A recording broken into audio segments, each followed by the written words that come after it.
স্যারকে বললাম বলো হ্যাঁ চলো ভাবার কিছু নেই উৎসাহ কোনো টেনশন নেই বলো তুমি বলো তোমার স্যারকে কেমন লাগে সে বিষয়ে বলো কিন্তু পড়াশোনার দিক দিয়ে অন্য দিক দিয়ে স্যার পিছিয়ে পড়লে স্যার আমাদের পড়াশোনার দিক দিয়ে সাহায্য করে এবং কোনো কোনো কিছু পড়া বুঝতে না পারলে স্যার বুঝিয়ে দেয় এবং আর উৎসাহ দেয় সামনের দিনগুলোতে আরো এগিয়ে যেতে তাই তো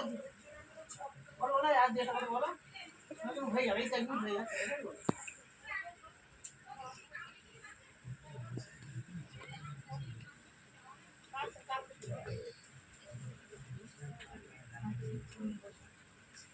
সবাই অনেক ভালোবাসা বলে উঠে যাবে আজকের দিনটা খুব স্মরণীয় এবং সবাই যাতে ভালো থাকে স্যার যাতে ভালো থাকে এটাই কামনা করি